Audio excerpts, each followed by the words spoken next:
hanno un successo particolare. La più vista in assoluto è il senso della vita, cioè ogni domenica io faccio un'intervista con personalità, filosofi, esponenti religiosi, intellettuali, che spiegano il senso dell'esistenza, la ricerca del senso dell'esistenza per ognuno di noi.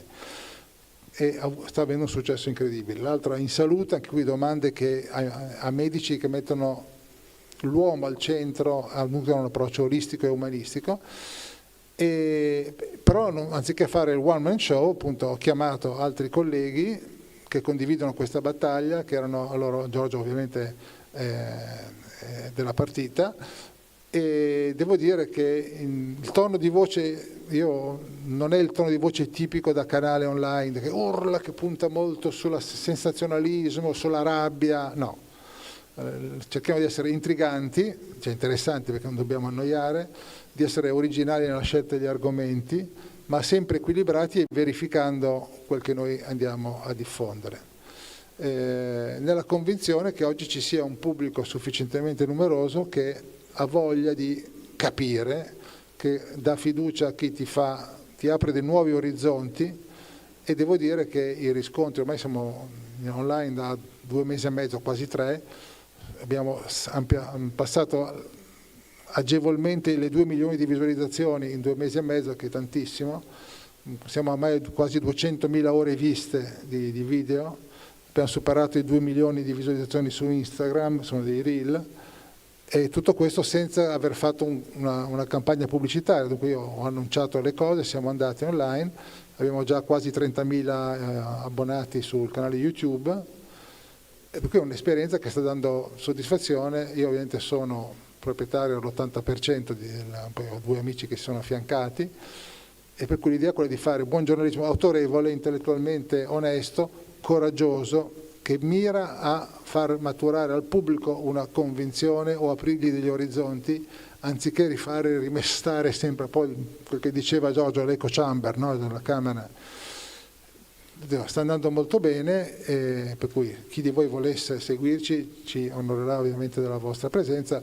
Noi poi ci basiamo sulla pubblicità che raccogliamo su Google, sempre di più ci basiamo sugli abbonamenti, non donazioni, perché non mi piace dell'abbonamento, che ti permette di vedere tutti i video senza pubblicità, e poi anche qualche pubblicità diretta sta già arrivando spontaneamente. Siamo una start-up, veramente siamo in pochi, però pochi molto motivati. 2 video al giorno è un bel impegno, e devo dire che la risposta del pubblico è molto positiva, e sono contento di poter essere autenticamente libero. Un piccolo aneddoto: quando ho lasciato la presidenza della RAI io ho proposto, perché avevo già sentito che c'era questo malessere esistenziale nella nostra società che tocca sia gli adolescenti sia persone che arrivano alla terza età, a un certo punto ti volti e ti dici ma che cosa sono venuto a fare a questo mondo? Cioè, ho fatto quel che era giusto, cioè, perché sono qui? Sono domande che poi ci si pone. Propongo questo format alla RAI dicendo ho scritto anche un bello script, tutto a posto, in seconda serata su Rai 3, che un po' il target era giusto, e vediamo come va. Tutto rischio, seconda serata ormai vuol dire mezzanotte, ormai mezzanotte sono poche persone che guardano la televisione, e vediamo come va. E la Rai gentilmente ho capito che non interessava, allora l'ho fatto io sul mio canale, va benissimo, e allora quel che voglio fare in questa mia fase, ormai ho fatto una bella carriera, devo dire, ringrazio il cielo, voglio dare il mio contributo come giornalista autenticamente libero, senza dover dire grazie o dover dipendere da nessuno, e più saremo numerosi, più sarete numerosi a seguirci, a sostenerci, più questo sarà possibile. Grazie. Allora, per chiudere e tornare al tema del nostro incontro, è questo un modo per curare il giornalismo italiano? È uno dei tanti? Ce ne sono altri? Oppure è curabile il giornalismo italiano? E poi chiudiamo perché abbiamo ampiamente sforato.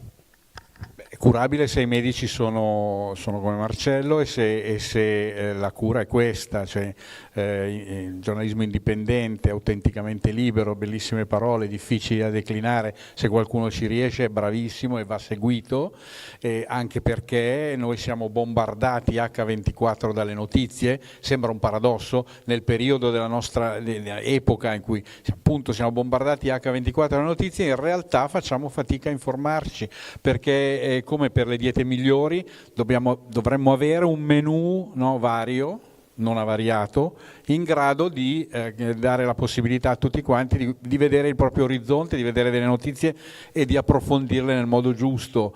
Più voci, più fonti, io lo consiglio sempre ai ragazzi, tengo un master di giornalismo per cui lo consiglio sempre ai ragazzi, più voci, più fonti, una sintesi poi con la vostra sensibilità e il vostro senso critico. Non bisogna che i lettori si sottovalutino, che i cittadini si sottovalutino, sono sicuramente in grado di cogliere la notizia vera da quella falsa e di cogliere la sfumatura onesta da quella disonesta. Poi alla fine ha sempre ragione Groucho Marx, che diceva, no, che il segreto del successo è la sincerità, se riesci a fingerla ce l'hai fatta. Per i giornalisti in questo periodo va benissimo. Grazie allora a Marcello Foa, Giorgio Gandola per la loro esperienza, per le parole che ci hanno portato qui oggi a Conegliano. Saremo lieti di seguire questa nuova iniziativa editoriale. Grazie a tutti per la vostra attenzione, arrivederci a tutti, buonasera. Grazie. E grazie al moderatore, ha superato la prova. Che onore, detto da voi, che onore.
Cari telespettatori della Tenda TV, ben ritrovati sulla nostra rubrica estiva A Tutto Grest, una rubrica che vuole raccontare la vivacità, la bellezza delle attività nelle nostre parrocchie, delle parrocchie della diocesi di Vittorio Veneto durante il periodo estivo. Raccontare la vita delle comunità, raccontare l'esperienza che i giovani fanno, delle famiglie, dei bambini, dei ragazzi, raccontare il senso di condivisione e di gioia che animano i nostri oratori. Oggi ci troviamo al Grest San Giovanni Paolo II della parrocchia di San Vendemiano. Andiamo a conoscere i protagonisti di questo splendido Grest, andiamo a vedere i volti, le attività, i giochi, i laboratori che vengono proposti da dei bravissimi animatori ai bambini di questa comunità. Insieme a noi, tutti insieme, girls and boys, ma cantare inizia lei, dopo tu risponderai. Don Federico Amianti, cappellano di San Vendemiano e di Zoppè e Saccon, siamo qui con te, raccontaci un po' il Grest di San Vendemiano. Beh, ci sono 250 ragazzi dalla prima elementare alla terza media, tenuti da animatori, un centinaio, dalla prima alla quinta superiore, naturalmente anche con i volontari adulti che ci aiutano nelle varie incombenze della giornata. Il Grest comincia alle 8:45 del mattino e finisce alle 16:30 del pomeriggio, c'è la possibilità di mangiare qui in oratorio. Tanti bambini, tanti ragazzi, tanti animatori.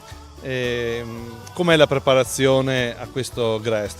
È un Grest, diciamo, di queste dimensioni richiede una preparazione fatta per tempo, quindi noi partiamo alcuni mesi prima e organizziamo per gli animatori gli incontri di formazione perché abbiano la possibilità di capire cosa significa stare con i ragazzi, prendersi cura dei bambini, farli divertire e soprattutto trasmettere loro quello che è il messaggio del nostro Grest, che è un Grest che vuole parlare di Gesù e del Vangelo. Per questo facciamo 5 incontri di formazione aiutati da degli esperti che organizziamo a partire da maggio, proprio pensati per i ragazzi delle superiori. Tutti i temi del Grest sono pensati da un'equipe di volontari giovani che già alcuni mesi prima del Grest si ritrovano per cercare di pensare qual è il modo migliore per trasmettere il messaggio che vogliamo portare loro. Quest'anno il titolo del Grest è Dalla parte giusta, e la parte giusta è proprio quella di Gesù. Il messaggio che vogliamo dare è insegnare ai ragazzi che scegliere una vita cristiana non è una scelta come le altre, è una scelta che comporta delle responsabilità, del coraggio e la voglia di voler bene agli altri. Quindi attività di laboratorio, gioco, ma anche un momento insieme all'inizio con una proposta degli animatori. Qual è l'ambientazione che avete scelto quest'anno per caratterizzare questo Grest 2026? Grazie a un gruppo teatrale molto preparato, quest'anno noi proponiamo come ambientazione un'ambientazione western, precisamente il famoso film italiano Lo chiamavano Trinità, nella quale si seguono proprio due personaggi, due attori che vorrebbero fare i banditi ma che in realtà poi si ritrovano ad aiutare gli altri, ad aiutare l'oppresso, ad aiutare chi è in difficoltà. E quindi questo western con il tono molto divertente ci sembrava molto bello per trasmettere il messaggio che avevamo in mente. E tutti i copioni sono stati estesi dagli animatori stessi del gruppo teatro, che hanno anche pensato ai costumi e all'ambientazione per rappresentare in scena quello che è un film amato davvero da generazioni di italiani.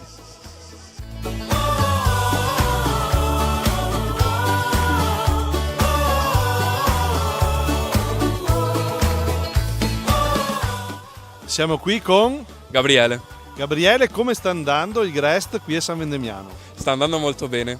Abbiamo iniziato settimana scorsa, ma comunque sta andando molto bene questa esperienza estiva qui a San Vendemiano. Angelica, cosa ti piace di più del Grest di San Vendemiano? Stare insieme ai bambini e fare le attività di gruppo, quelle che facciamo in aula. Maria Vittoria, raccontaci qualcosa delle attività che fate nei gruppi. Ci sono diverse attività nei gruppi, specialmente al mattino, e sono attività comunque che istruiscono il bambino e gli fanno capire nuove cose, scoprire nuove cose. Davide, raccontaci qualcosa della mattina degli animatori e anche dell'inizio del GREST qui a San Vendemiano. Allora, noi arriviamo qua verso le 8:30 per fare la preghiera animatori e successivamente dopo abbiamo i balli di gruppo con gli animati e il teatro. Successivamente adesso abbiamo appena finito l'attività di gruppo che è un'attività più formativa. Adesso abbiamo la ricreazione, poi dalle 11 a mezzogiorno abbiamo i giochi e infine dopo andiamo a casa per la pausa pranzo, la maggior parte degli animatori. Filippo, è la tua prima volta al GREST? Hai fatto altre esperienze? No, ormai è il 4º anno che faccio qua il GREST, ogni anno è sempre più bello. Raccontaci qualcosa magari dei pomeriggi che fate con i ragazzi. I pomeriggi, la prima attività sono i giochi senza frontiere, poi successivamente vengono divisi nei vari laboratori con i vari responsabili. Ogni mattina il GREST si apre con una scenetta preparata da voi animatori. Quanto lavoro c'è dietro e quanto piace soprattutto ai bambini? Beh, allora i bambini si divertono sempre molto. Il lavoro dietro è molto, al mattino veniamo qua alle 7:35 per provare la scenetta che faremo alle 8:30 e poi ci fermiamo dopo pranzo per provare quella del giorno dopo. E comunque c'è tutto il lavoro per preparare i costumi, scrivere il copione, fare gli oggetti di scena e tutto quello che vedete comunque è realizzato da noi con il nostro impegno, però ci mettiamo la passione e siamo molto contenti di farlo. Siamo qui con Ronzino, un personaggio fondamentale di questo GREST. Ronzino, come sta andando il GREST a San Vendemiano?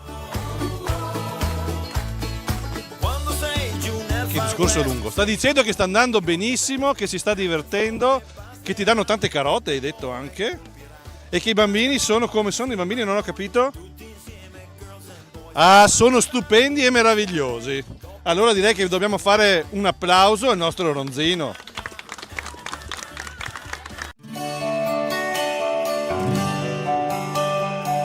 Voi siete? Aida, Matilde, Gioia, Elison. Da quanti anni vieni al GREST di San Vendemiano? Questo è il 6º. Che cosa ti piace allora di più del GREST e perché ogni anno ritorni? Ritorno per la compagnia, per le attività pomeridiane, per i giochi, un po' per tutto. Gli animatori sono bravi? Sì, dai, sì. Senza di loro non si potrebbe fare niente, quindi. Che cosa ti piace di più della mattina al GREST di San Vendemiano? La scenetta, perché è molto divertente e gli attori sono molto bravi e riescono a interpretare bene la storia. Al GREST fate anche qualche uscita, qualche gita? Sì, molte. Ogni venerdì facciamo una gita o un'uscita, tipo lo scorso venerdì abbiamo fatto la biciclettata e questo venerdì andremo a vedere un museo degli aerei storici. Consigliereste il GREST alle vostre amiche? Io sì, molto, perché comunque, come ha detto prima Ida, si sta bene in compagnia e è molto bello, anche si fanno belle cose, sì. Salutate i telespettatori della Tenda TV. Ciao! Il vostro oratorio è davvero ampio, grande, con tanti spazi sia all'esterno che all'interno. Vediamo qui su queste pareti anche i disegni dei GREST passati. Di cosa ci puoi raccontare? Ogni anno, grazie alla capacità artistica dei nostri animatori, viene fatto un murales sul tema dell'anno. Abbiamo visto quello del 2024 sull'Isola del Tesoro, che è il tema teatrale che abbiamo messo in scena. E questi murales sono realizzati dai ragazzi nei laboratori che si tengono al pomeriggio. Ci sono chiaramente degli animatori preparati con capacità artistiche e cerchiamo così anche di abbellire il nostro oratorio per tutto l'anno. Qui possiamo vedere il murales del GREST dell'anno scorso, ambientazione Tre Moschettieri, e questo è proprio il lavoro che hanno realizzato gli animatori assieme ai ragazzi. Quest'anno, come dicevamo, con il tema lo chiamavano Trinità, stiamo già realizzando il nuovo murales, eccolo qui, in cui possiamo vedere Bambino e Trinità, Bud Spencer e Terence Hill, e pian piano stanno emergendo le figure dei loro avversari e della famiglia di coloni in difficoltà che aiuteranno. Don Marco Zarpellon, parroco di San Vendemiano, di Zoppei di Saccon anche. Cosa vuol dire fare il GREST in una parrocchia? Qual è il valore aggiunto in una comunità di questa esperienza? Il valore aggiunto sicuramente è quello del servizio dei ragazzi. Io ho sempre fatto GREST pensando all'importanza che ha di impegnare nel servizio dei più piccoli gli animatori, insomma, quindi formare gli animatori, far sì che siano gruppo, che si mettono al servizio dei ragazzi più piccoli con generosità, nella preparazione pre-GREST, nell'attuazione, nella sistemazione. Io dico così, per me il GREST è fatto soprattutto per gli animatori, poi abbiamo anche tanti ragazzi, bambini, famiglie che beneficiano di questo servizio e quindi questa è una conseguenza bella, però innanzitutto dal punto di vista del servizio pastorale, dell'azione pastorale, è un modo per coinvolgere i ragazzi delle superiori per un fine buono e anche cristiano, perché non facciamo soltanto animazione o impegniamo il tempo libero dell'estate, ma cerchiamo anche di dare un profilo di fede, c'è un momento di preghiera, c'è un momento di riflessione, c'è un filo conduttore che è un modo per annunciare il Vangelo ai più piccoli, approfittando di avere tanto tempo a disposizione con loro. Penso che sia questo in sintesi. E cosa si può portare a casa un giovane, un animatore che dedica dei mesi della propria estate, delle proprie vacanze per vivere questo servizio? A me pare che i ragazzi quando cominciano a fare questo servizio abbiano, come dire, il freno a mano tirato, no? Perché vuol dire sacrificio, vuol dire tempo, vuol dire formazione. Poi man mano che si va avanti, no? Di settimana in settimana, notiamo che ci sono davvero quasi tutti, ma alcuni in particolare ti fanno capire che l'esperienza di servizio cresce man mano che loro si rendono conto di fare qualcosa di gratuito che gli riempie il cuore. Quindi potersi interfacciare, conoscere, riconoscere dai bambini, portarli nel cuore, fa sì che pian piano i ragazzi si sentono che questa sì è la loro casa, gli animatori sentono che questa è la loro casa, ma che la relazione che hanno con i ragazzini è una relazione veramente fraterna, si vogliono bene, quindi io penso che questo sia una bella traccia evangelica, insomma, tanto è vero che quando finisce il GREST c'è sempre il senso della delusione che tutto sia finito, si andrebbe avanti per inerzia, penso per altre settimane, con tanta meno fatica e con tanta più gioia forse, perché si è capito il valore della generosità gratuita, è quello che cresce insomma di settimana in settimana, mi pare di poter dire. Siamo qui al bar dell'Oratorio con Mariangela e Marina. Qual è il gusto di ghiacciolo più venduto al vostro bar?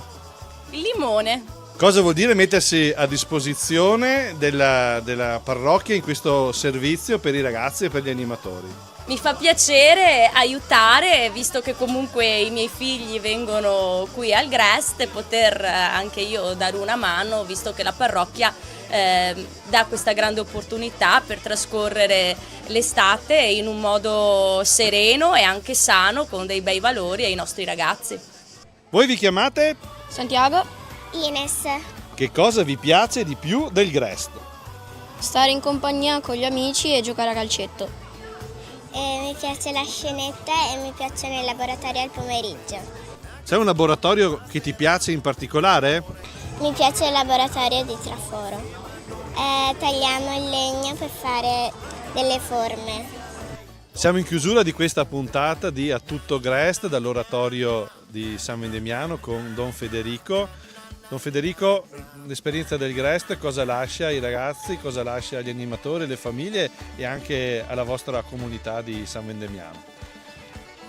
Tutto l'anno, quando incontro i bambini e i ragazzi che hanno frequentato il GREST, mi dicono: ciao Don, quando è che ricomincia il GREST? Effettivamente il GREST sono 4 settimane in cui i ragazzi si divertono tantissimo, si sentono amati, e quello che mi preme dire è che il GREST non è solo un luogo in cui i ragazzi possono stare quando le scuole sono chiuse o che aiuta i genitori che sono al lavoro per tenere i ragazzi sorvegliati. No, il GREST è proprio la comunità cristiana che si prende cura delle nuove generazioni nel periodo dell'estate, facendo vivere l'oratorio, luogo in cui si vuole seguire Gesù.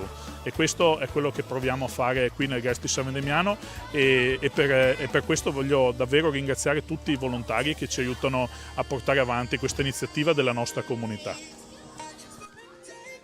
Da San Vendemiano è tutto, dall'oratorio San Giovanni Paolo II concludiamo la nostra puntata di A Tutto GREST. Ricordo che potete rivedere questa puntata sul sito www.latendatv.it e sul sito dell'Azione.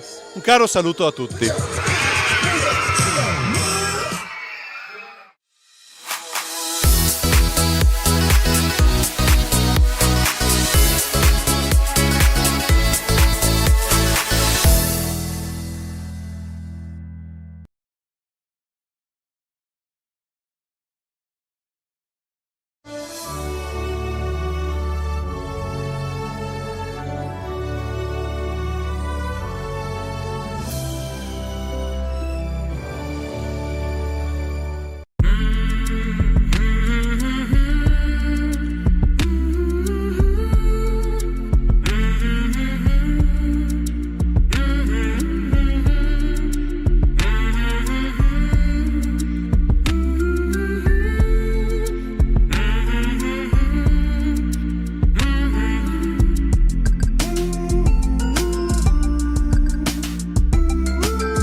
Cari amiche e cari amici, ben ritrovati. 4 passi, la trasmissione che vi porta alla scoperta delle bellezze del territorio vittoriese. Do il benvenuto, il bentrovato ancora una volta qui a Silvia Bevilacqua, qui nei nostri studi della Tenda TV, che oltre ad essere protagonista dei documentari che vi stiamo proponendo in questo ciclo di trasmissioni, ci aiuta anche a entrare un po' nel contesto e quindi ci dà una sorta di anticipazione, di anteprima di quello che vedremo tra pochi minuti. Silvia, dove ci porterai oggi?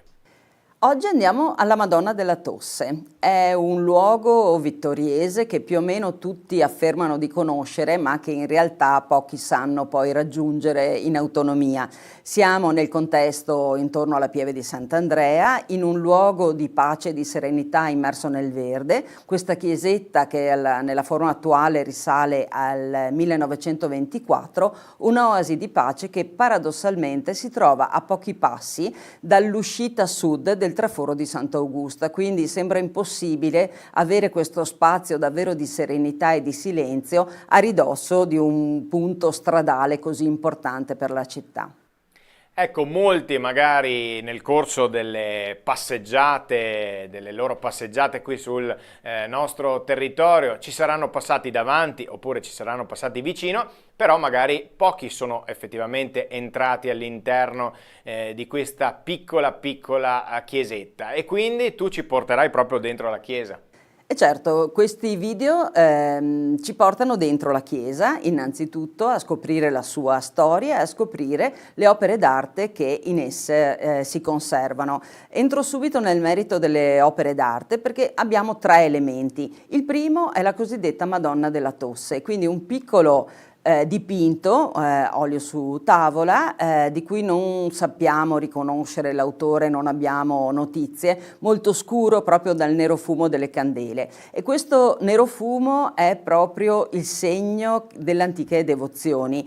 Quante mamme hanno acceso una candela davanti a questa immagine dopo aver benedetto con l'olio di una lampada lì presente, dopo aver benedetto, diciamo, fatto una croce sulla gola dei propri bambini. Le affezioni delle vie respiratorie, la pertosse, che però noi abbiamo sempre chiamato la tos cattiva o la tos pagana, no? Proprio a dare l'idea di qualcosa di davvero sinistro, erano dei problemi che fino a non pochi decenni fa avevano anche questa particolare taumaturgia qui in questo luogo. La seconda opera d'arte è una bellissima opera di Luigi Cima che ci racconta della Madonna della Neve, perché in realtà la titolazione della chiesa vera è alla Madonna della Neve che ricorda il miracolo della nevicata d'agosto, del 5 di agosto sul Colle Esquilino, dove poi insomma è stata fondata la chiesa di Santa Maria Maggiore a Roma.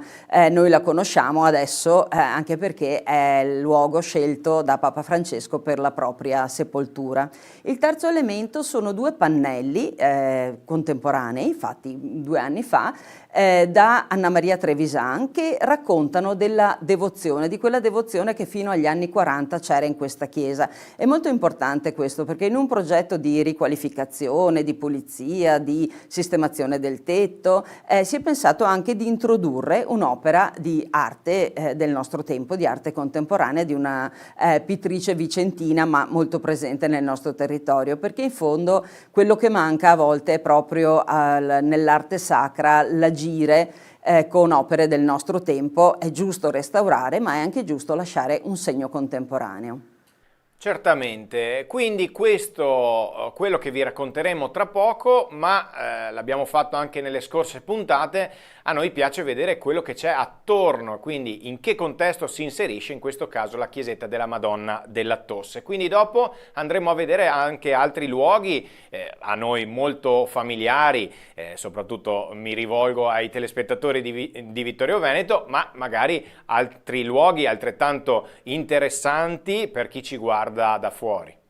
Certo, sono partita parlando del contesto, no? Del contesto ambientale di questo luogo, ma abbiamo fatto così, come dire, allargato lo sguardo, segnalando, facendo dei video per ognuno dei segni del sacro che da qui si vedono.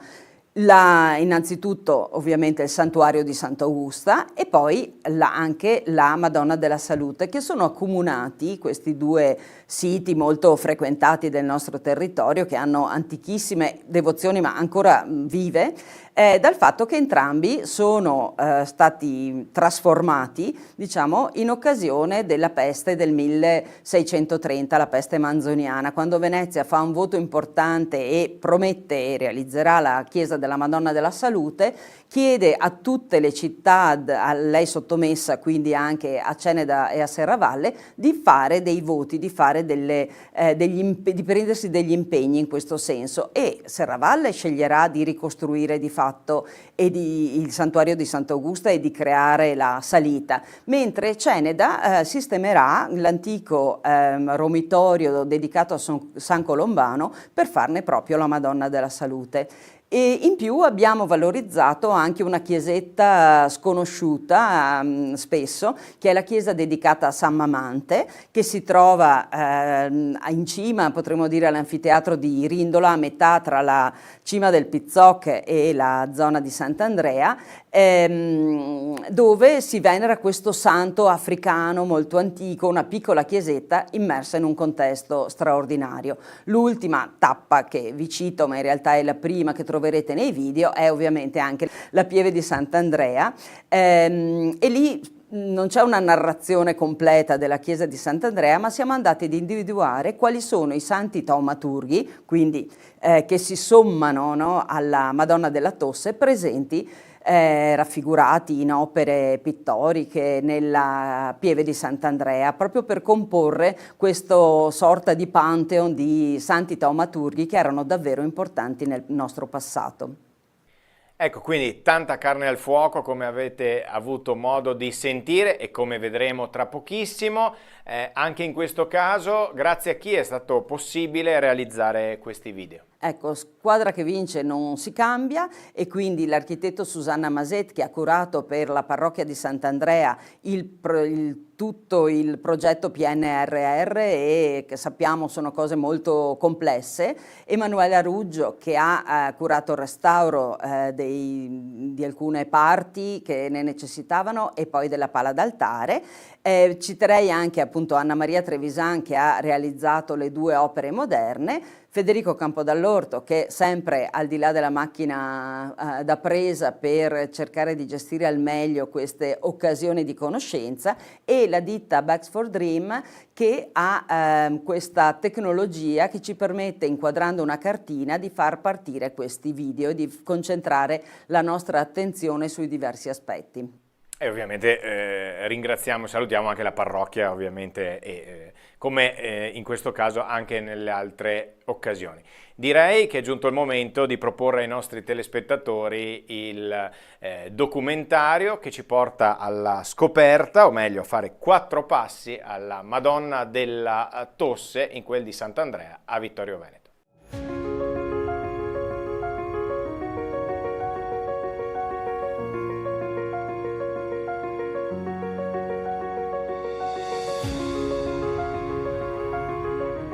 Siamo a Rindola Bassa, a pochi passi dalla Pieve di Sant'Andrea, in un pregevole contesto naturalistico. Una lapide all'esterno della Pieve di Sant'Andrea ricorda il pievano Don Biagio Pever. A lui dobbiamo la valorizzazione della chiesetta della Madonna della Neve. L'epoca in cui venne eretto un primo segno del sacro in questo luogo non è nota, e non sappiamo nemmeno se la devozione più antica fosse alla Madonna della Neve. Ricordiamo che questa dedicazione si lega alla fondazione della Basilica Romana di Santa Maria Maggiore. Ma per tutti questo luogo è la Madonna della Tosse. Fa memoria di un'antica pratica, quella di portare qui i bambini per benedire le loro gole e per proteggerli così dalle afflizioni dell'apparato respiratorio. Il terreno su cui sorge questo segno del sacro era anticamente di proprietà dell'ospedale di Serravalle. Nel 1868 passò alla cura della Pieve di Sant'Andrea, ed è allora che annotiamo gli interventi, l'impegno di Don Biagio Pever per migliorare questo edificio. A questo periodo risale anche la realizzazione della stradina d'accesso. Ogni anno, il 5 agosto, alla fine della celebrazione, la popolazione si recava in processione con le candele accese da questa chiesa, dalla Madonna della Tosse, fino alla Pieve di Sant'Andrea. Nel 1924 un altro pievano di Sant'Andrea, Monsignor Mosè da Broi, realizzò l'attuale edificio. Fu un intervento che vide la collaborazione dell'intera comunità, come è testimoniato dalle parole riportate nella lapide sopra il portale d'accesso. La facciata è sobria, notiamo 2 finestrelle neogotiche, il portale, l'oculo e il campaniletto a vela.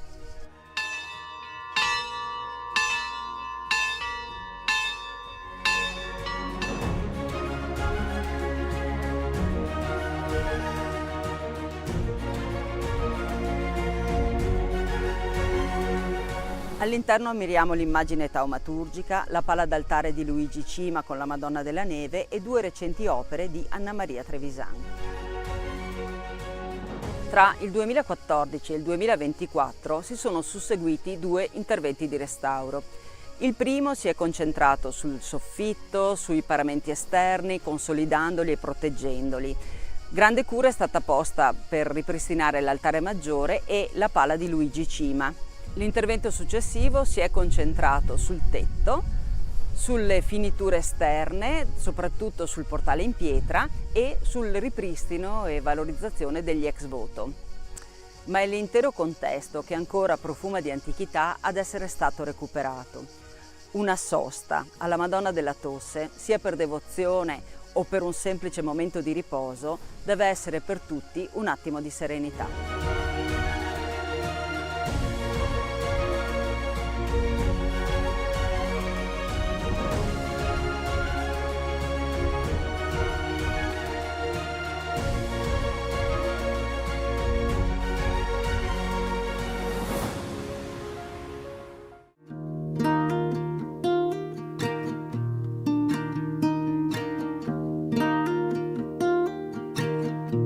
In questo piccolo luogo di culto si è nei secoli pregata la Madonna della Tosse. Il nome ci ricorda epoche in cui le invocazioni taumaturgiche erano assai diffuse, epoche in cui poco poteva fare la medicina o la farmacopea e allora la devozione verso i santi e certe pratiche religiose, certi gesti diventavano molto importanti.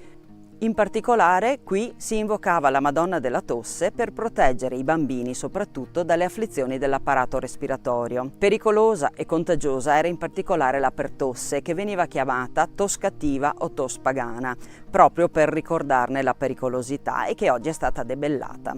Nel corso dell'Ottocento, ma ancora nella prima metà del Novecento, le mamme e le nonne portavano i bambini presso la Madonna della Tosse. Arrivate qui, intingevano il dito nell'olio della lampada posta davanti all'immagine taumaturgica e con quell'olio facevano il segno della croce sulla gola dei bambini, affinché la Madonna li preservasse o li guarisse dalle afflizioni proprio dell'apparato respiratorio. Poi non sarebbero mancate piccole però sincere offerte, segni di devozione per l'aiuto ricevuto. Entrando in chiesa notiamo un dipinto molto scuro che però è valorizzato da un contesto luminoso dato dalla presenza di un fondo a mosaico in cui notiamo l'iscrizione Regina Pacis ora pro nobis. È questa l'immagine della Madonna della Tosse, una tavoletta dipinta ad olio che misura 30 x 36 cm. Vi riconosciamo Maria che tiene in braccio il bambino Gesù, le loro aureole si incrociano, i loro gesti sono affettuosi. Maria ha un velo da popolana e anche un abito molto semplice, è un'immagine adatta a creare una relazione con le persone semplici che venivano a pregare in questo luogo per chiedere aiuto a Maria. L'opera è stata probabilmente realizzata nel corso del Seicento, però lo strato di nerofumo che la avvolge e anche l'aggiunta di particolari come dei cuoricini rossi rende difficile una precisazione cronologica. Questo nerofumo è anche il segno della grande devozione di cui questa immagine è stata oggetto nel corso dei secoli. Non abbiamo però documentazione sull'artista, si tratta certamente di un artista locale di cui si sono perse le tracce.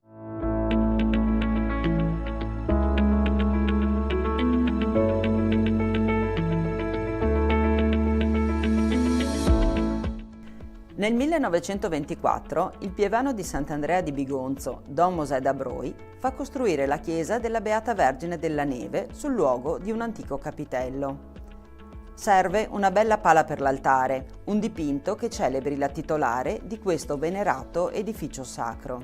Don Mosè va sul sicuro e dà l'incarico ad un pittore affermato e già maturo, Luigi Cima, nato a Villa di Mel in Valbelluna nel 1860. Dopo essersi formato a Venezia e aver vissuto a lungo in quella città, da più di 20 anni è tornato a Villa di Villa.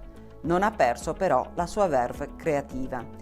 Dipinge alacremente soggetti sacri per tante chiese, anche nel Trevigiano, ma nel contempo celebra con opere monumentali la sacralità del quotidiano, i paesaggi montani, il dignitoso lavoro dei contadini, lo scorrere delle ore e delle stagioni, con le loro variazioni luministiche e lo sfaldarsi delle tinte, con composizioni che si fanno canto. Il soggetto da realizzare nella chiesetta campestre di Vittorio Veneto evoca un titolo molto antico legato a Maria.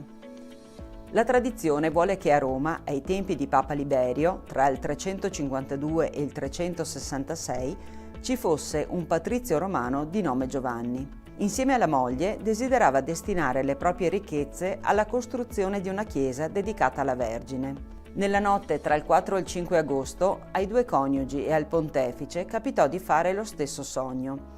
Maria apparve sul Colle Esquilino promettendo un segno per la collocazione del nuovo edificio sacro. Il giorno seguente i tre, recatisi sull'altura cittadina, la trovarono ricoperta di neve e lì costruirono. Su quella prima chiesa sorgerà un secolo più tardi la Basilica di Santa Maria Maggiore. Il dipinto di Luigi Cima offre una fresca interpretazione di questo miracolo. La Vergine col bambino in braccio occupa quasi tutta l'altezza della tela. Fluttua in un cielo dai colori rosati di un'alba promettente. La brezza le gonfia il mantello. Figure angeliche accompagnano l'apparizione. Il segno miracoloso è già palese. In lontananza qualcuno contempla la distesa di neve che si scorge anche su un pioppo in primo piano, come se, con grande naturalezza, potessimo toccare con mano quella manifestazione divina. 2 anni prima, nel 1922, il Cima aveva dipinto un'opera straordinaria intitolata Ritorno dai campi. Vi compare una contadina con il figlioletto sulle spalle, mentre percorre una stradina di campagna immersa nel verde. A quella donna semplice e affaticata dal duro lavoro, l'artista aveva impresso una tale bellezza e una dignità da farla sembrare una Madonna. Se non fosse per gli angeli e per la postura di Maria e del piccolo, anche qui si potrebbe pensare ad una scena reale ambientata nella sua Villa di Villa. Maria è una donna concreta, così vicina da poterla quasi toccare, immortalata insieme a suo figlio entro un paesaggio montano.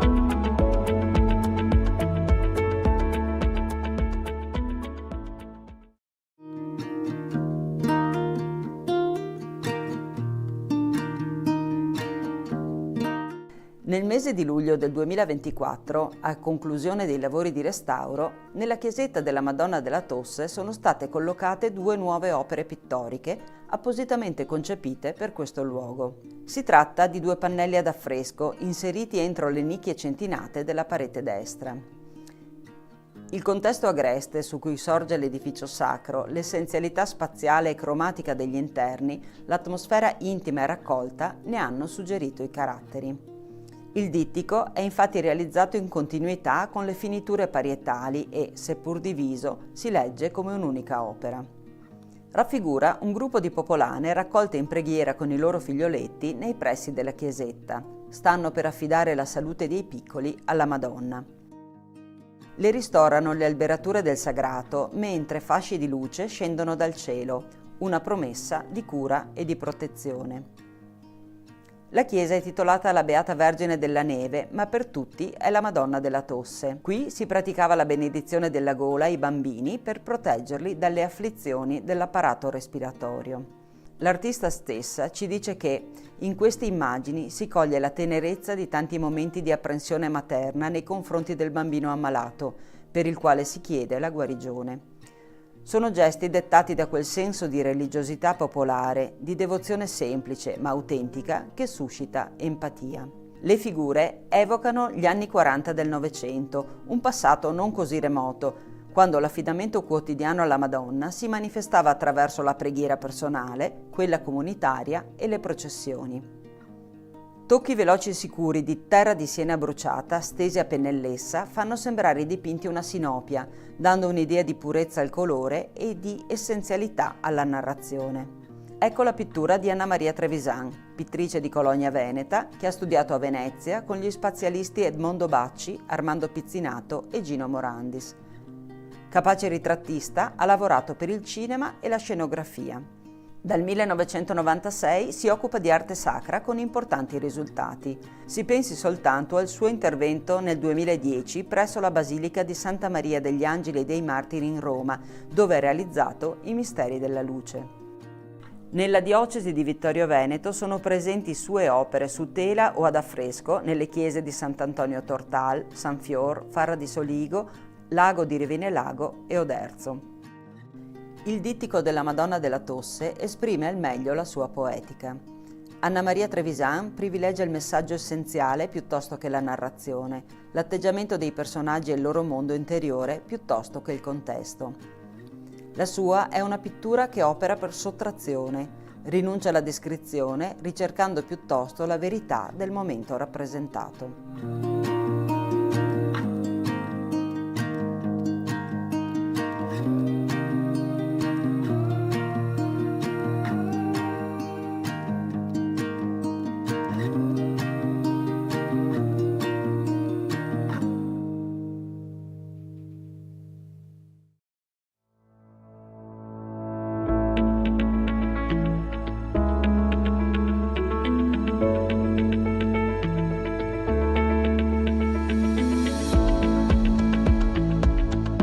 Sant'Andrea è la Pieve, la chiesa più antica di questo territorio. Qui si veniva battezzati e si ricevevano gli altri sacramenti che un tempo davvero scandivano la vita degli uomini.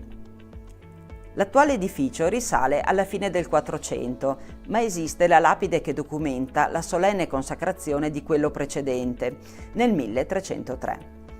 Importanti tracce archeologiche ci attestano inoltre l'esistenza di antichissimi luoghi di culto in quest'area denominata Bigonzo. È un toponimo insolito, forse derivato da un nome o sottolineatura dell'ampia area prativa, simile ad un contenitore basso e capiente, chiamata Bigoncia. L'ipotesi storicamente più accreditata suggerisce che la parola sia la contrazione di Viarum bis Iunzio, congiunzione di due strade che qui si riunivano per superare la stretta di Serravalle. La lunga storia di questa chiesa è testimoniata anche dalla ricchezza decorativa del suo interno, che conserva importanti opere lignee come un crocifisso di metà 300, un dossale del 400 e un ciborio del 500, completato dal tocco di Tiziano Veceglio. Il fonte battesimale è alto medievale e altri manufatti lapidei sono databili tra 400 e 600. Ma ciò che caratterizza la Pieve di Sant'Andrea sono i tanti affreschi che campiscono le pareti dell'aula. Fanno memoria degli altari realizzati tra tardo 400 e primo 600 e ci svelano un repertorio delle antiche devozioni diffuse sul territorio. Alcune sono davvero insolite, ad esempio quella per Santa Brigida di Svezia, che ricorre ben 2 volte, o a San Giobbe, personaggio biblico ritenuto protettore del baco da seta e dei lavoratori del settore. Particolarmente ampio è il repertorio dei santi taumaturghi. I più noti, San Rocco e San Sebastiano, presenti in opere di epoche diverse, ci sottolineano quanto la peste fosse endemica e spaventosa. A Sant'Antonio Abate si lega alla protezione degli animali, la cui sopravvivenza era determinante per l'economia delle famiglie. Il suo principale attributo è il maiale, il cui grasso veniva un tempo impiegato come lenitivo per i dolori procurati dall'herpes zoster, detto appunto fuoco di Sant'Antonio. Ecco San Lazzaro Mendicante, protettore dalla lebbra, oppure San Bernardino da Siena, che veniva invocato per le malattie della bocca. Queste devozioni taumaturgiche testimoniano quanto la mancanza di medicina e farmacopea portasse gli uomini ad affidarsi con fede sincera ai santi che nella loro storia avevano affrontato sofferenze simili alle loro. A queste si aggiungono le devozioni per il titolare Sant'Andrea o rivolte a santi molto popolari come Caterina d'Alessandria, Giovanni Evangelista, Girolamo e Michele Arcangelo.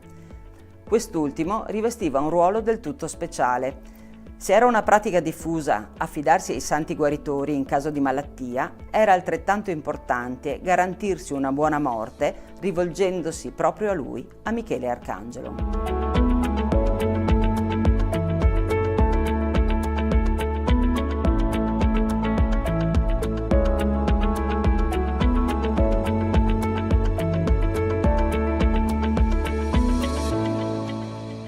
Rocco, San Paolo, il Monte Altare, San Gottardo, Sant'Augusta, San Mamante, Madonna della Salute sono solo alcuni nomi che ricordano il sacro con cui indichiamo le colline che circondano Vittorio Veneto. Ad esempio, la costa di Fregona è per tutti la costa della Madonna della Salute. Qui è attestato un luogo di culto a partire dal 1224. Si trattava probabilmente di un capitello dedicato a San Colombano, un monaco irlandese, ma qui intorno si stabilì un eremita e una piccola comunità. La svolta avvenne nel 1630, all'epoca della peste che chiamiamo manzoniana perché fa da sfondo ai Promessi Sposi. Venezia fece un voto solenne, realizzò la Basilica della Salute e istituì la solennità della festa della Madonna della Salute il 21 novembre.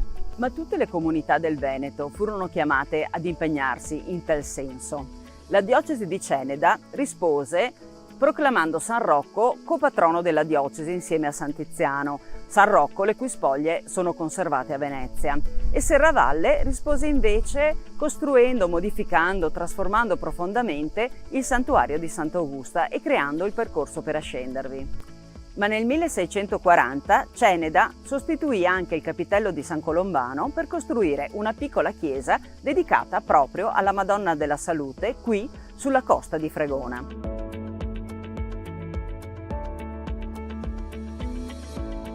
L'attuale edificio venne costruito nel 1829. È una struttura semplice, timpanata, suddivisa in facciata da 4 paraste che individuano lo spazio per il portale e per 2 nicchie dove sono state collocate 2 statue, quella di Sant'Augusta e quella di San Tiziano, i 2 santi che rappresentano le devozioni di Serravalle e di Ceneda.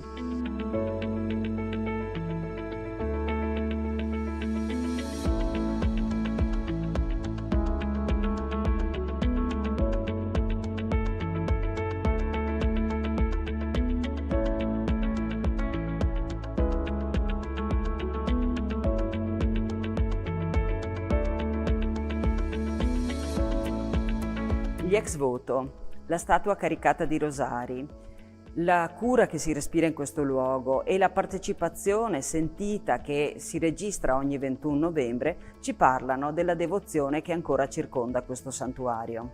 L'attuale pala dell'altare maggiore raffigura la Madonna col Bambino e Gloria tra i santi Colombano e Lucia. È opera del pittore Enzo Alberton del 2004 e sostituisce l'opera più antica del 1630 che è stata però rubata nel 1986. Ce ne resta solo un frammento. I dipinti del soffitto dell'aula e del presbiterio sono opera di Vittorio Casagrande.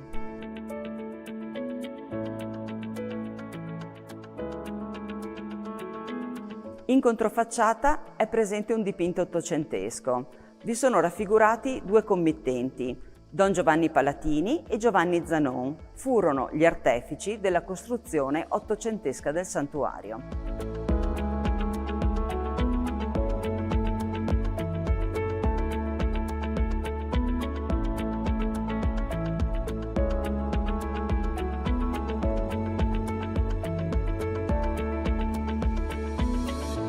Nel verde anfiteatro che collega la dorsale di Sant'Augusta a quella della Madonna della Salute si dispongono numerosi borghi agresti, silenti, memorie della vita di un tempo. Vinera, Borghel, Case Pesaro, Rindola, Case Sassi, Spadigà, Case Meril, Boccafaè, Piadera, toponimi che parlano di luoghi pianeggianti o ripidi, di viticoltura e di antiche famiglie. Chi nei secoli ha vissuto, coltivato, falciato i declivi di queste colline, a volte resi anche molto ripidi dall'irruenza dei piccoli ruscelli che qui scorrono, ha collocato anche un segno del sacro.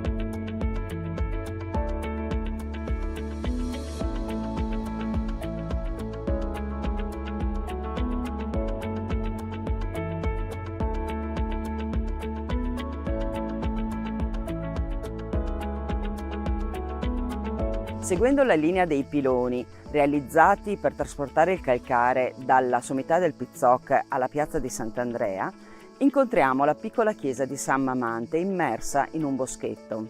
Sulla facciata, al di sopra del portale, troviamo una lapide. A San Mamante, insigne pastore e martire, patrono delle nutrici e dell'ecologia, l'antica pieve di Sant'Andrea, rinnovando, dedica. La fondazione di una primitiva chiesetta in questo luogo si perde nella notte dei tempi.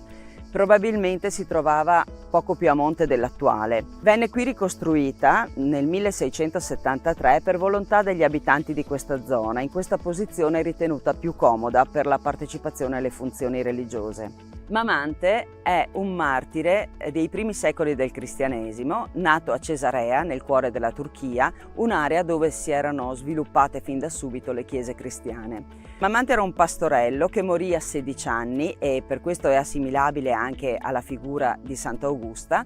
Il suo culto taumaturgico è diffuso soprattutto nella Chiesa d'Oriente, ma anche in Italia ha una sua devozione, soprattutto in Veneto e in Toscana. Questa però è l'unica chiesetta della diocesi di Vittorio Veneto dedicata a questo santo. Ricordiamo però che al di là del Visentin, a Caleipo, quindi in diocesi di Belluno, ne esiste un'altra. Mamante leggeva il Vangelo agli animali, anche quelli selvatici e quelli feroci uscivano dal bosco per ascoltarlo. Ecco perché è ritenuto protettore degli animali e in generale protettore del creato. Con il latte poi di questi animali creava il formaggio e lo portava ai carcerati. Ecco perché questa presenza del latte lo rende particolarmente legato alle nutrici.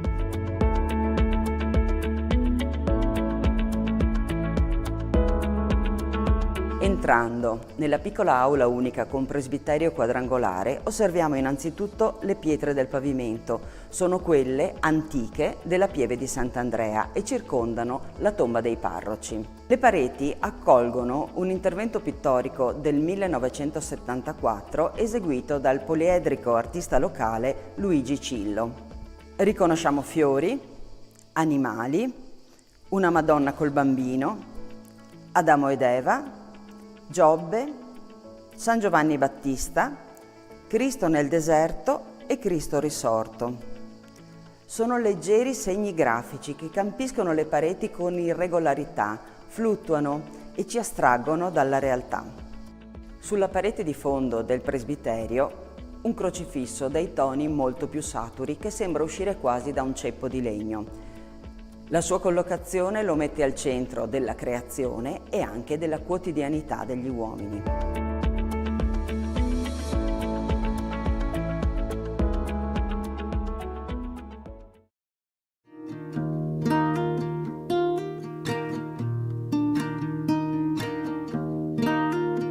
Ciò che oggi conosciamo come il santuario di Sant'Augusta è l'esito di un lungo percorso che attraversa la storia europea e quella locale, mettendo addirittura in continuità storia militare e fede. In questo luogo i documenti della storia si intrecciano con la leggendaria vita di una santa giovinetta, realizzando così la trama e l'ordito su cui si è sviluppata una duratura devozione. Da molti secoli, la sera del 21 agosto, Serravalle si illumina con i fuochi di Sant'Augusta. Oggi è uno spettacolo pirotecnico molto atteso, il culmine dei festeggiamenti annuali, sempre arricchiti da concerti e tanti altri eventi, ma hanno il loro cuore nelle funzioni religiose che si svolgono nel santuario. La storia parte davvero da molto lontano, siamo tra il IV e il V secolo. L'impero romano è immenso, con territori e confini difficili da controllare.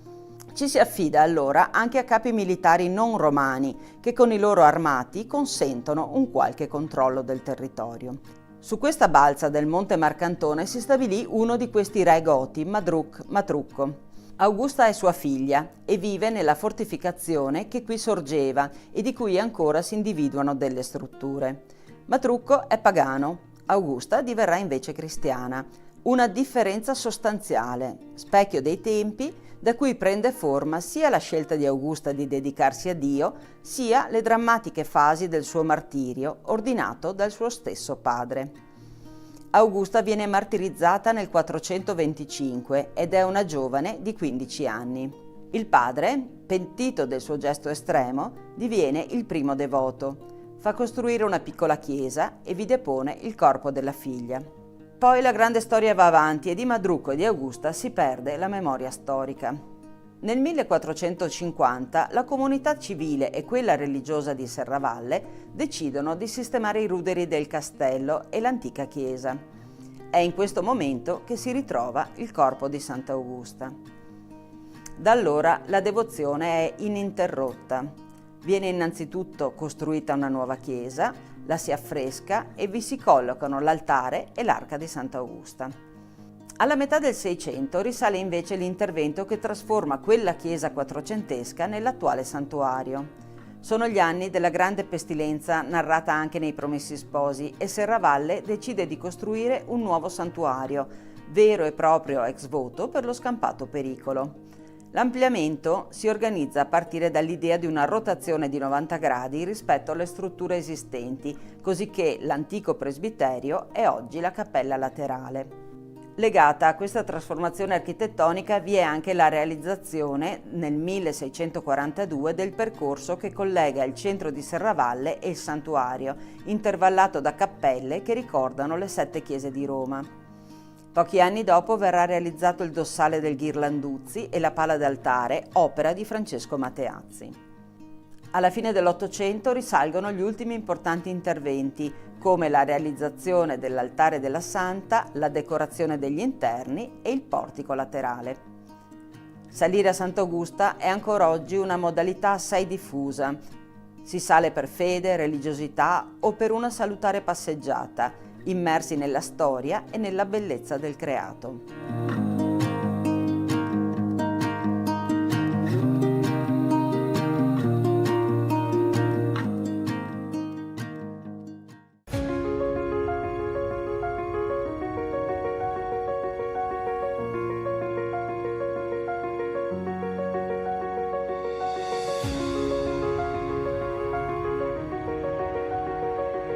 Serravalle è una città del mondo. Potremmo interpretare in questo modo il fatto che esista un'incisione acquarellata di Serravalle inserita in un'opera importante in 6 volumi. Il titolo dell'opera è Civitates Orbis Terrarum, le città del mondo appunto, la cui prima edizione vide la luce a Colonia nel 1588. È una sorta di Atlante sulla scia di altre preziose opere geografiche stampate in quel tempo in Nord Europa. Quella di Serravalle è una stampa di grandi dimensioni e quindi molto preziosa, che venne diffusa anche come carta sciolta. In alto, al centro, notiamo la cartella a cartoccio arricchita da eleganti iscrizioni, colorati festoni, putti e panoplie. Precisa dove si trovi Serravalle e soprattutto il committente dell'opera. Si tratta di Minuccio Minucci, nobile serravallese legato apostolico in Germania, dapprima al seguito del vescovo di Trento Ludovico Madruzzo e poi su incarico di Papa Gregorio XIII. Lo stemma è privo delle insegne vescovili, perché Minuccio sarà nominato arcivescovo di Zara nel 1596. Questa stampa risale a circa 10 anni prima. Gli autori dei 6 volumi sono 2, Georg Braun, un chierico di Colonia, e Franz Hogenberg, un incisore di Monaco di Baviera stabilitosi in Belgio. Ma il disegno di Serravalle è probabilmente opera del Pozzoserrato, pittore nato ad Anversa e attivo nei nostri territori negli ultimi 2 decenni del Cinquecento. Le figure in basso a destra, un'aggiunta del Braun, rappresentano dei mercanti, indicano così la vocazione commerciale di Serravalle. Scopriamo gli oggetti delle loro trattative, otri gonfi di vino, sacchi di granaglie e le famose lame per le spade. La descrizione della città è davvero realistica e minuziosa.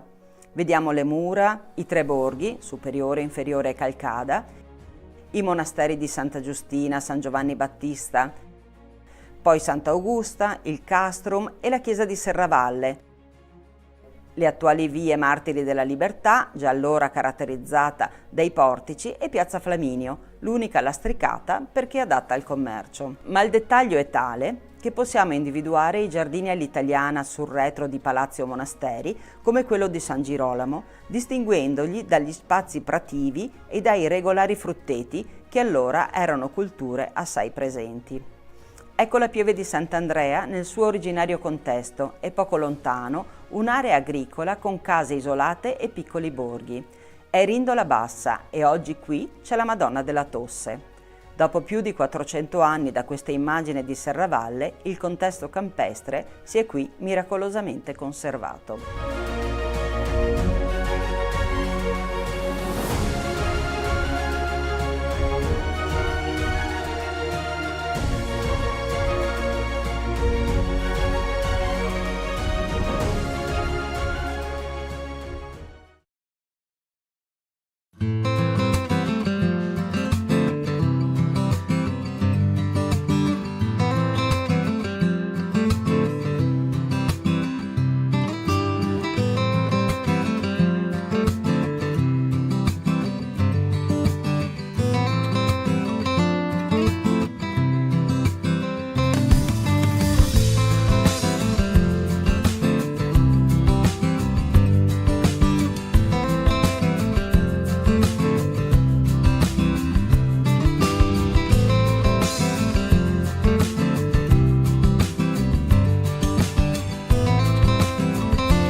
Cari amiche e cari amici della Tenda TV, ben ritrovati con un nuovo speciale qui dai nostri studi di Vittorio Veneto. Oggi parleremo di ambiente e lo faremo presentandovi un'associazione. Sapete che spesso noi diamo voce, diamo spazio alle realtà del territorio. Quest'oggi ospitiamo il comprensorio alpino di caccia 31 Vittorio Veneto e io quindi do subito il benvenuto ai miei ospiti che appunto sono venuti a trovarmi qui in studio, e quindi do il benvenuto a Franco Alpago, appunto presidente del comprensorio alpino di caccia 31 Vittorio Veneto. Grazie e benvenuto. Buonasera. E poi Mauro Della Coletta, vicepresidente sempre appunto della medesima associazione. Grazie e benvenuto. Buonasera. Allora, iniziamo con una presentazione generale appunto della vostra realtà, della vostra associazione, perché spesso si sente parlare dei cacciatori, diciamo così, ma non si sa bene quale sia l'attività che svolgono nel corso dell'anno. Quindi io partirei dal presidente, ci faccia un po' una panoramica su quello che è il vostro operato nel corso dell'anno. Buonasera di nuovo. Sì, allora partiamo dal nostro numero di associati. Il comprensorio alpino di caccia di Vittorio Veneto ha 180 associati. Nelle premesse diciamo che i cacciatori sono generalmente quasi tutti di Vittorio Veneto, qualcuno da fuori, e chi è iscritto al comprensorio alpino di caccia di Vittorio Veneto può esercitare la caccia solo a Vittorio Veneto, quindi bisogna essere iscritti proprio a Vittorio Veneto per poter andare a caccia, e nell'ambito del comune di Vittorio Veneto. E che dire, perché farci vedere? Perché il cacciatore praticamente negli ultimi anni non è stato visto molto bene, ma all'interno della caccia c'è un'evoluzione, come c'è nella società, c'è un'evoluzione anche all'interno del mondo della caccia, e ci stiamo spostando naturalmente sempre di più sulla gestione del patrimonio che lo Stato ci dà da gestire, e quindi la parte faunistica e la parte ambientale saranno, e sono anche adesso, ma lo saranno ancora di più, fondamentali per la gestione del territorio. Quindi si parla di ambiente e quindi iniziamo a focalizzarci su questo. Io so che mi avete portato anche delle slide, quindi possiamo iniziare appunto a entrare un po' nel dettaglio. La parola gestione figura anche nel nuovo testo, nel DDL, che cambierà la 157 del 92, perché appunto l'attività venatoria odierna non è più quella di 40 anni fa. La parola gestione è la parola chiave e lo scopriremo nel proseguo di questa intervista. Molto bene, allora partiamo. Che cosa fa la vostra associazione? Allora, naturalmente si va a caccia, questo è il nostro obiettivo, ma prima di andare a caccia c'è una gestione del territorio, come abbiamo detto. Tutto questo viene valutato con azioni mirate, con una convivenza sostenibile e naturalmente gestire le risorse in modo naturale e rinnovabile. Questo è fondamentale per noi. Una delle cose di cui siamo estremamente orgogliosi è che comunque negli anni, già quando non si parlava ancora di gestione, il comprensorio alpino si distingueva per il fatto che comunque c'era tutta un'attività di ripristino ambientale, perché che se ne dica, il bosco non è così fondamentale per la gestione.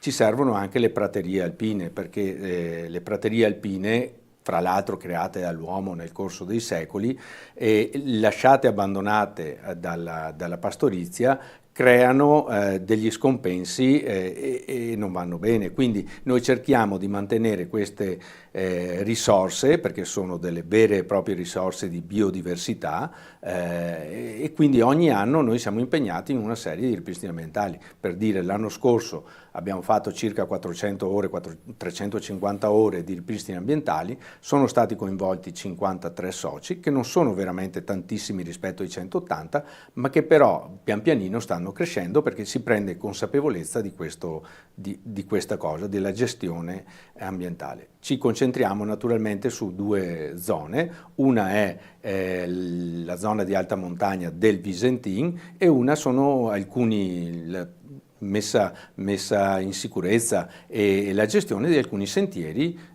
sempre del Visentin. La nostra maggior operatività si trova sempre nel Visentin. Ecco, quindi nel dettaglio che cosa fate? Ma praticamente la mattina presto, perché il Visentin non perdona, dal mese di luglio, perché per non influenzare le covate oppure le nascite, di mattina presto andiamo in montagna e cerchiamo di ripristinare o perlomeno mantenere le vecchie praterie alpine. Le vecchie praterie alpine usate una volta dall'alpeggio, che al giorno d'oggi non c'è più per tutta una serie di difficoltà, e noi cerchiamo di mantenere queste perché sono un patrimonio veramente grandissimo di biodiversità.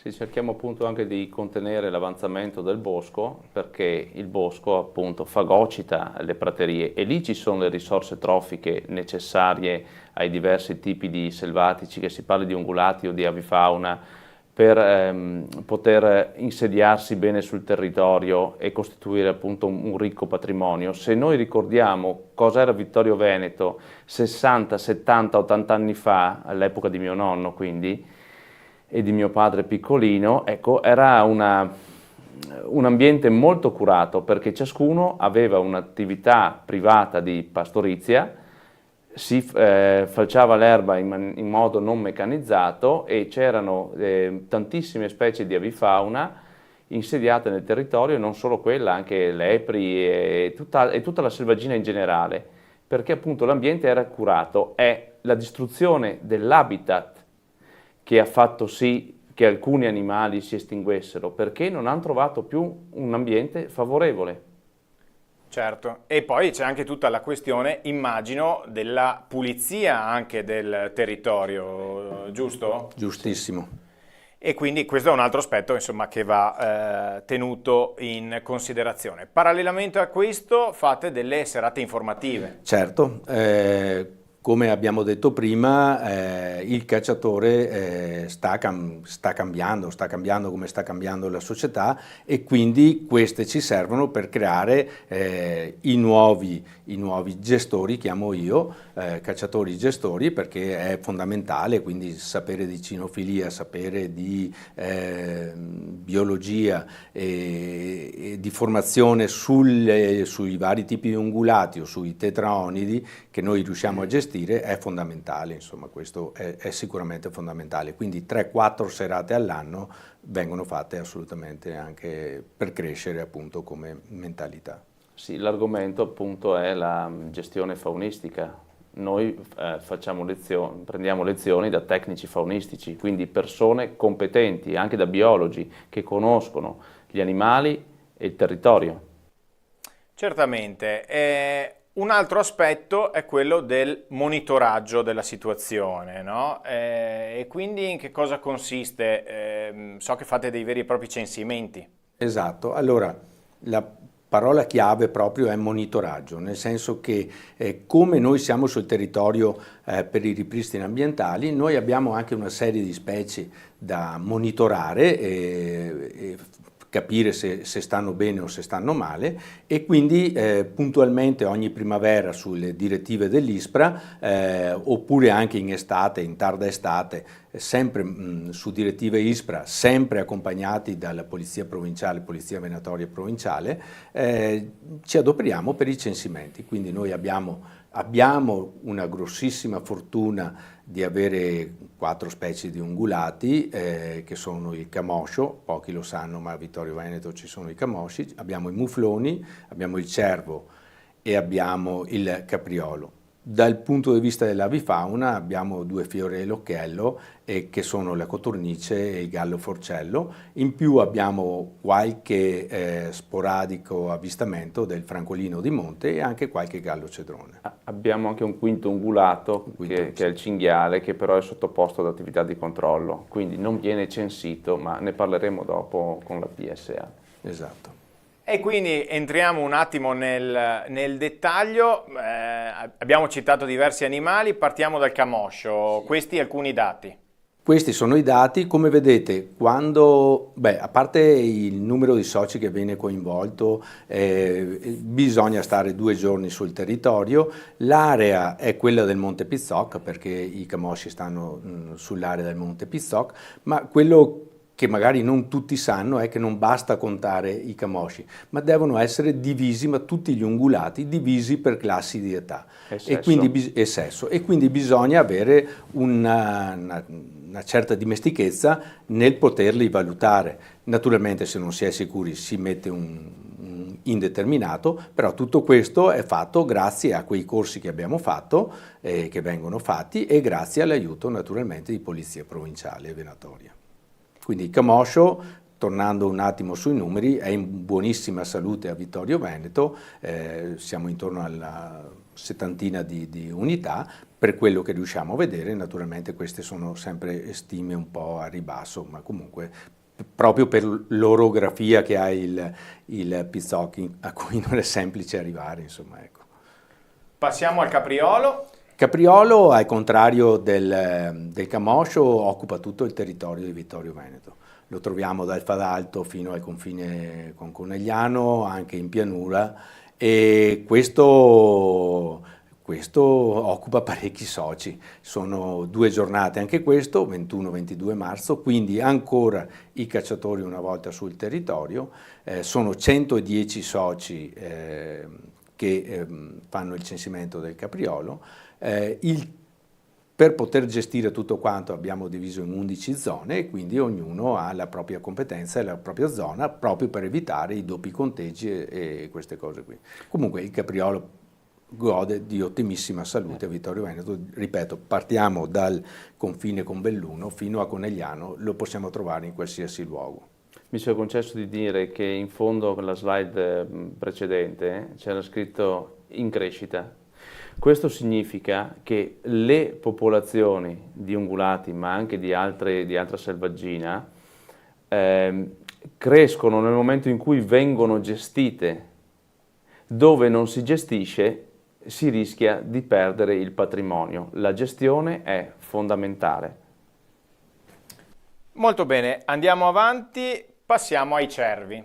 Il cervo invece non viene, ecco, per dire, gli altri 2 censimenti vengono fatti alla mattina presto fino alle 10:30, 11 di mattina, quindi dalle prime luci dell'alba, anzi a volte bisogna essere sul luogo ancora prima dell'alba, e invece il cervo viene fatto di notte con l'ausilio di fonti luminose o di visori termici.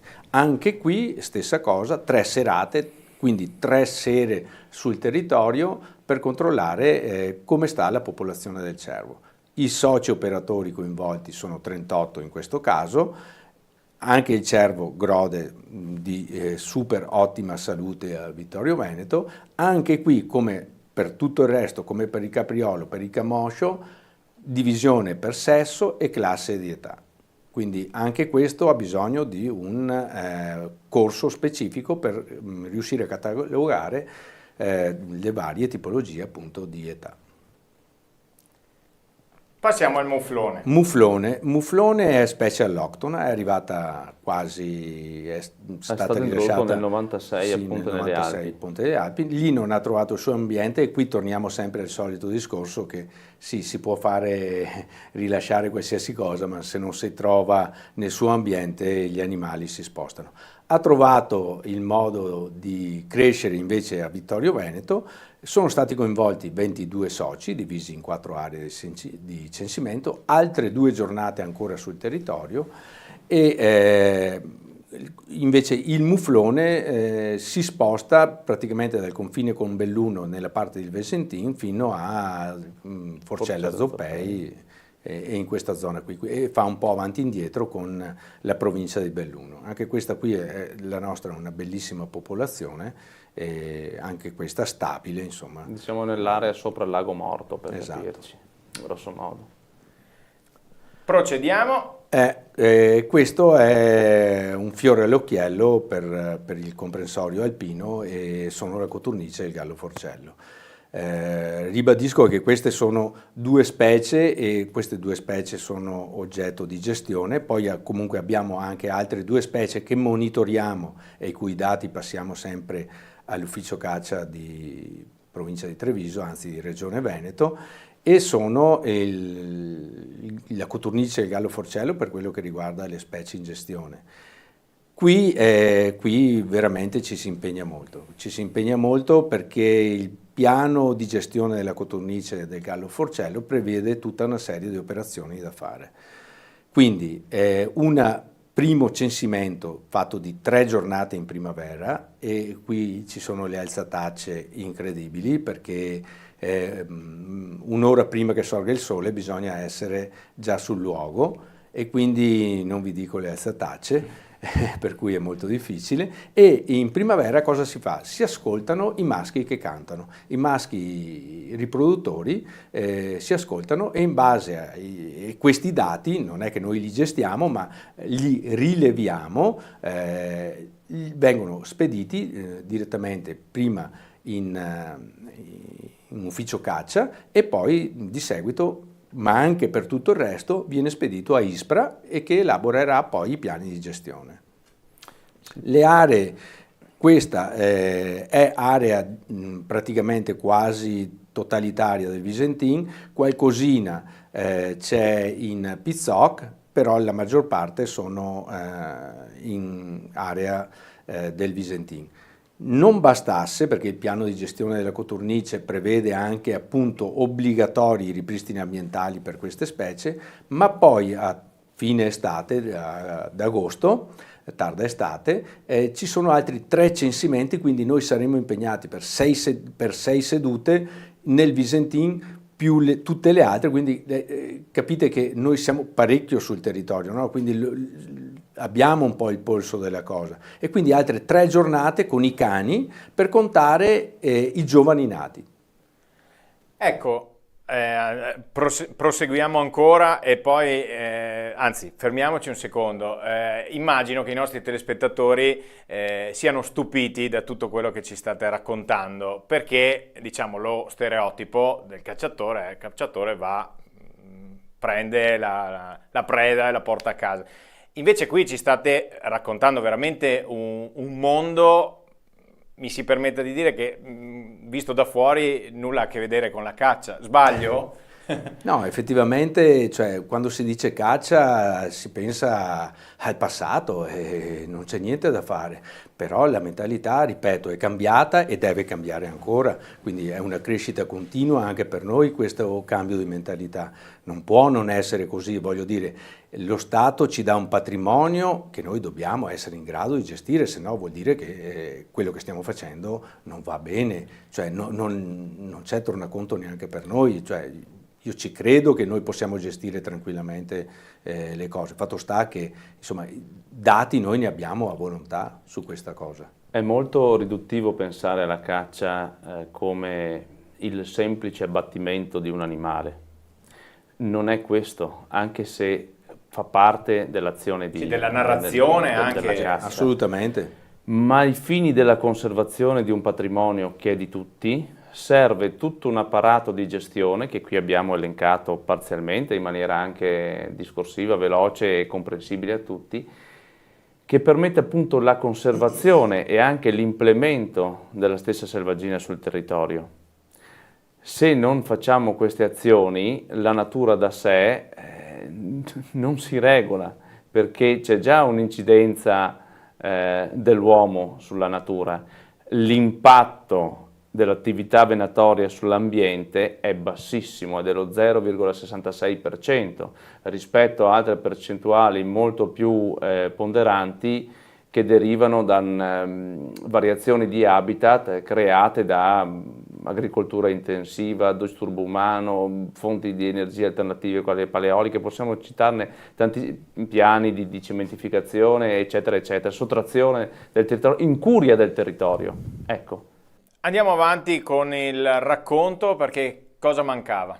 La beccaccia, anche questa va naturalmente gestita è una specie di interesse venatorio, però va monitorata anche questa.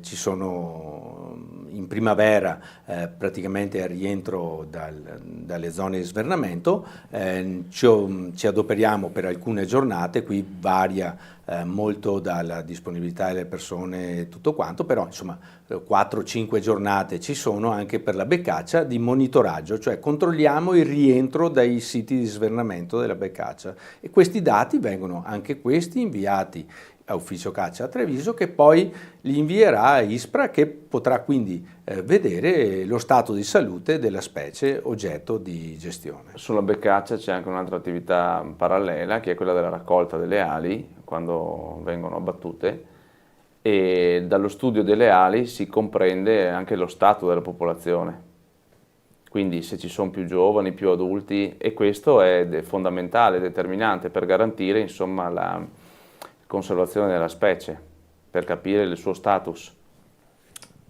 Passiamo al coinvolgimento sociale. Ecco, questo è una cosa a cui ci teniamo molto. Noi cerchiamo come comprensorio alpino, naturalmente a chi è privo di ideologismi, insomma, di accompagnarli in un percorso, non dico di formazione, ma così di cultura sul mondo della caccia. Quando uno spiega quello che abbiamo spiegato stasera, magari ecco, dice ma non posso venire a vedere come funziona, e quindi noi siamo aperti a qualsiasi persona che voglia appunto imparare quello che è il monitoraggio.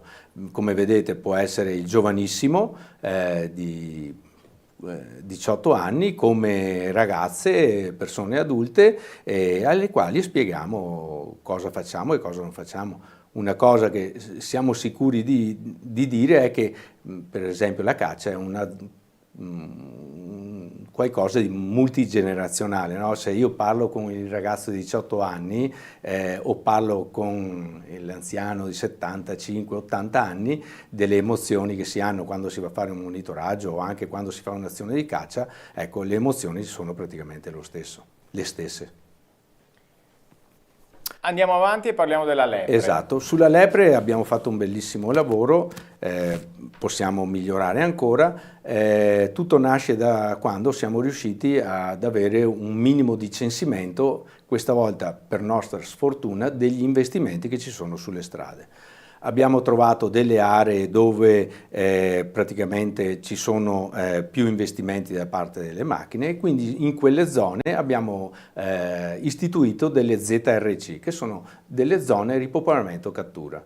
Ecco, quando arrivano ad un certo numero e quando notiamo che gli investimenti non vanno bene, che sono in aumento, andiamo a catturare queste lepri mettendo delle reti in collaborazione. Naturalmente tutto questo è sempre in collaborazione con Polizia Provinciale e con Ufficio Caccia di Treviso, e una volta catturate vengono portate in alta montagna in cima al Visentin, dove insomma lì è un po' più difficile che vadano a finire sotto le macchine. Ecco. E anche le lepri sono sottoposte a monitoraggio, facciamo un monitoraggio notturno attraverso visori termici o infrarosso. Sempre per sapere lo stato di salute, quindi altre serate sul territorio. Passiamo ai cinghiali.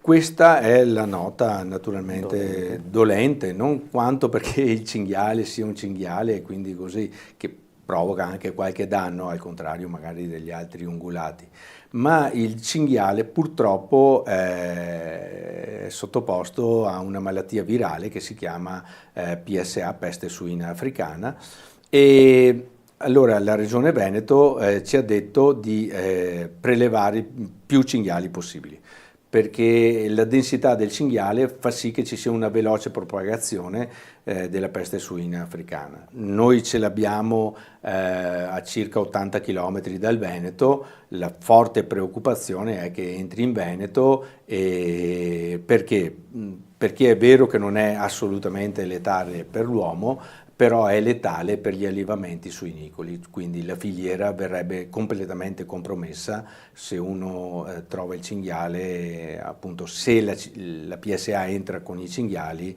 la filiera suinicola è completamente compromessa. C'è da dire che in Liguria, dove è arrivata tramite ruota praticamente, ecco.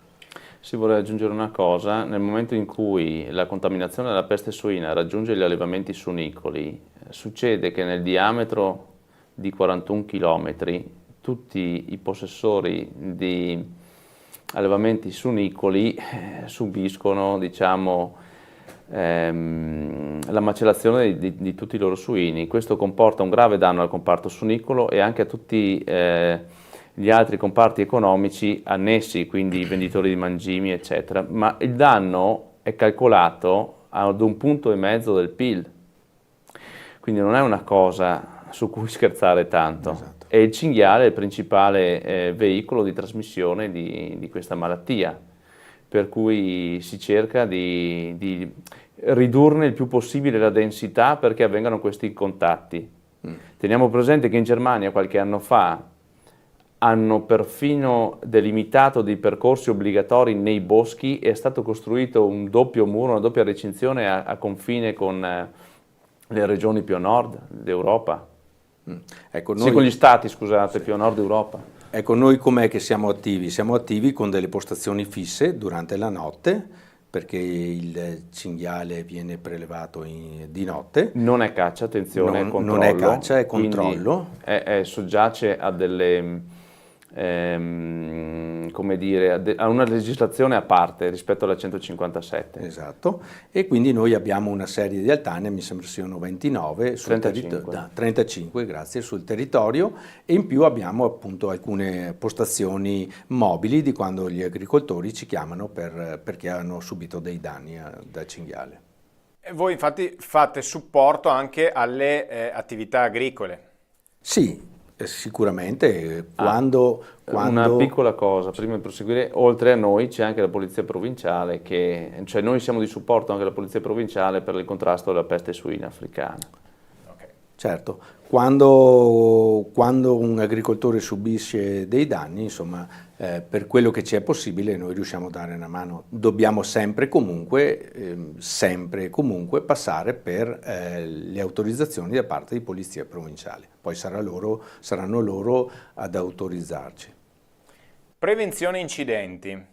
Certo, come avete visto, tutto quello che riguarda la lepre e per quello che riguarda il capriolo, ma anche il cervo, noi abbiamo per quello che riusciamo ad avere, abbiamo una mappatura degli incidenti e quindi quando eventualmente sarà il periodo del prelievo cerchiamo di indirizzare i nostri associati nelle zone dove ci sono più incidenti. Ecco.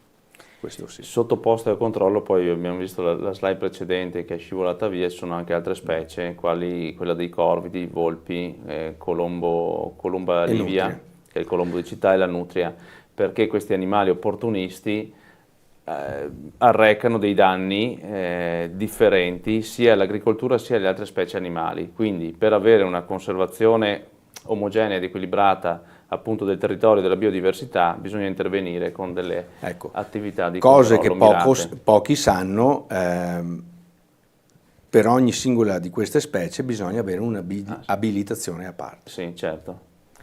Poi magari ci torniamo sull'aspetto appunto anche della formazione, l'avete citato più volte, però appunto magari ci torniamo. Appunto, abbiamo parlato appunto della prevenzione degli incidenti, leggo che solo nel 2025 sono stati segnalati una decina di incidenti stradali, tra stradali e ferroviari che hanno coinvolto per esempio dei caprioli, quindi ogni tanto sentiamo delle notizie di stampa. No? Sì, assolutamente, quando noi ci avvisano, per quelli che ci conoscono, avvisiamo sempre il CRAS, che è il Centro di Recupero Animali Selvatici, oppure insomma, la Polizia Provinciale. Abbiamo parlato del supporto prima agli agricoltori e alle aziende agricole, supporto anche agli enti pubblici. Sì, qui ringrazio il vice sindaco Marco Dus che ci ha dato questa opportunità. Allora, con lui ci aveva chiesto di poter fare un monitoraggio nel ex campo di aviazione di Aviocampo di San Giacomo, e quindi di sera siamo andati a controllare con le termiche la popolazione notturna, diciamo, quindi lì sono stati censiti delle volpi, delle lepri, dei ricci, parecchi ricci, qualche gatto, vabbè, ma non fa parte del nostro DNA il gatto, e invece un'altra mattinata, ma questo magari lo puoi dire tu, Mauro, che sei stato coinvolto direttamente. Una mattinata siamo andati a censire l'avifauna presente in quell'area e abbiamo censito, mi pare, 16 o 17 specie di uccelli differenti. Molti sono uccelli opportunisti. Che sono quelli che vediamo citati lì nella sì, slide. cioè, la quantità maggiore era composta da uccelli opportunisti. Dopodiché c'erano anche le altre specie, seppur in minor numero. Definiamo uccelli opportunisti per i non addetti ai lavori. L'uccello opportunista è un uccello un po' birichino, come la cornacchia per esempio, i corvidi, le gazze, che predano le nidiate di altri uccelli, predano anche piccole lepri e distruggono diciamo, le piantumazioni agricole. Sì, questo quando naturalmente sono in forma troppo alta.